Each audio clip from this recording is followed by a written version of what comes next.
Chandipura virus की आहट से राजस्थान में अलर्ट। उदयपुर जिले के सीमावर्ती ब्लॉक में सामने आए दो संदिग्ध बच्चे।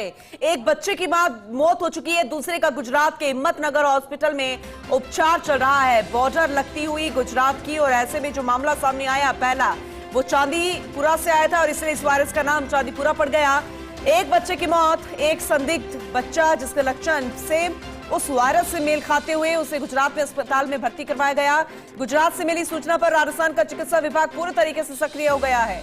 निदेशक जन स्वास्थ्य डॉक्टर रवि प्रकाश माथुर ने उदयपुर सीएमएचओ से रिपोर्ट भी ली। रिपोर्ट के मुताबिक दोनों बच्चों के सैंपल जांच के लिए भेजे गए। एनआईए पुणे साथ ही जिले के सीमावर्ती इलाकों में सर्विलांस बढ़ाने और मॉनिटरिंग के लिए निर्देश दे दिए गए। दरअसल गुजरात के अस्पतालों में सामने आ चुके हैं चांदीपुरा वायरस के कुछ केस, लेकिन अभी तक राजस्थान में चांदीपुरा वायरस का एक भी केस रजिस्टर्ड तो नहीं हुआ, लेकिन एहतियातन सर्विलांस बढ़ा दी गई। उदयपुर में संदिग्धों से सैंपल उठाए जा रहे हैं। आमतौर पर इस वायरस में मरीज को फीवर हो जाता है, उल्टी आने लगती है, दौरे आने लगते हैं, दिमागी बुखार हो जाता है। चिकित्सकों के मुताबिक इस वायरस के पीड़ितों में मृत्यु दर काफी ज्यादा है और ज्यादातर बच्चों में इसके लक्षण है, तो ध्यान ज्यादा देने की जरूरत है। हमारे एसोसिएट एडिटर विकास शर्मा हमारे साथ जुड़ चुके हैं, ज्यादा जानकारी उनसे लेंगे। विकास जी, खबर तो वाकई में डराने वाली है। लक्षण एक बार फिर से बता दीजिएगा। हालांकि कोई मामला राजस्थान में रजिस्टर तो नहीं हुआ, लेकिन सजग होने की ज्यादा जरूरत है, अवेयर होने की ज्यादा जरूरत है। आप विस्तार से बताइए। देखिए जिस तरह से ये वायरस है राजस्थान में अब तक ये वायरस नहीं डिटेक्ट हुआ है, इसलिए इसको न्यू इमर्जिंग वायरस के रूप में देखा जा रहा है।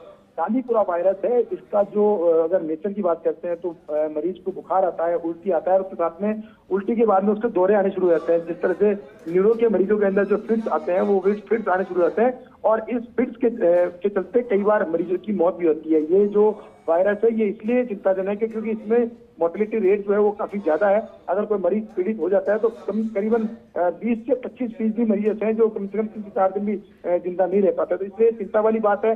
और जैसे ही गुजरात के जो सिविल हॉस्पिटल है, हिम्मतनगर का जो सिविल हॉस्पिटल है, वहां से राजस्थान के चिकित्सा विभाग को इसकी सूचना मिली है, तो उसके बाद में राजस्थान मुख्यालय से जो अलर्ट जो है उदयपुर को जारी किया गया है। वहां पर उदयपुर के जो सीएमएचओ है उनको डायरेक्शन दिए गए हैं कि तत्काल प्रभाव से जो जिले के सीमावर्ती इलाके हैं वहां पर सर्विलांस बढ़ाई जाए, वहां पर मॉनिटरिंग बढ़ाई जाए। साथ ही जो भी संदिग्ध मिलते हैं उन सब संदिग्धों के सैंपल जो है उठा करके भेजे जाए, साथ ही उसकी पूरी मुख्यालय को रिपोर्ट भी दी जाए। इसके अलावा ताजा जानकारी ये भी है कि जो 2 बच्चे सामने आए हैं जो गुजरात में हिम्मतनगर में जिनको भेजा गया था, उनमें से एक की मौत हो गई थी।